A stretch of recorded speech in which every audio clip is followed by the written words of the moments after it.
Cloudy skies couldn't keep 11 club members with Miatas from all eras from gathering in Fairport May 17th to head out on a lesson about some history of the area.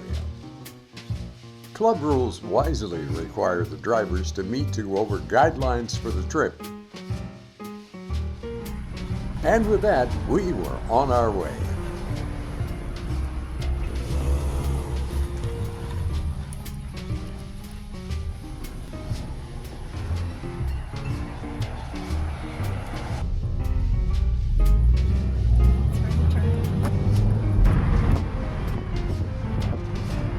As usual, we avoided expressways and the more heavily traveled routes as much as possible.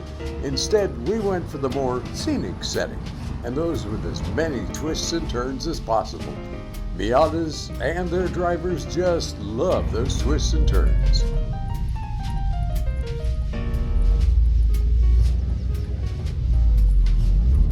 After about an hour of fun on the road, we arrived in Newark, New York and made a stop for lunch. Everybody agreed the Canal View Family Restaurant served up some tasty food and service, despite our 21 people all coming in the doors at once. From the restaurant, just a short drive to the Newark-Arcadia Historical Society. It was there that we learned of a little-known car maker once headquartered in Newark. Samuel Mora was a vice president of sales for Eastman Kodak when he formed Omar Motor Car Company.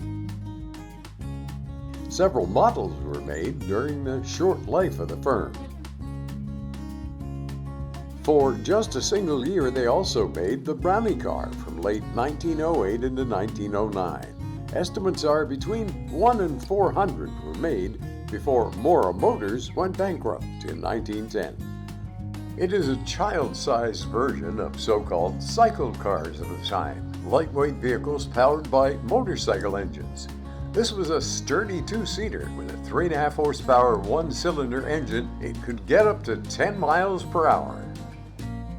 Only 3 are known to exist today.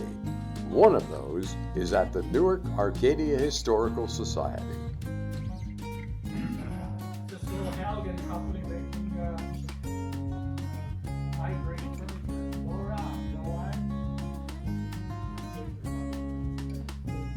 Browniekar was mostly promoted through newspaper ads for department stores where it was sold. A child in cities and towns across the country got to win one.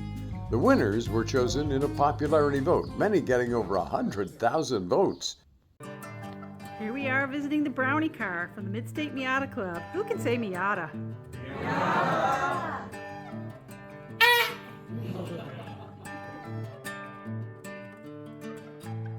The Historical Society building also features several rooms displaying artifacts significant to years gone by, all related to life in the area back then. And it includes a number of products from medicines to dishware made in or around Newark.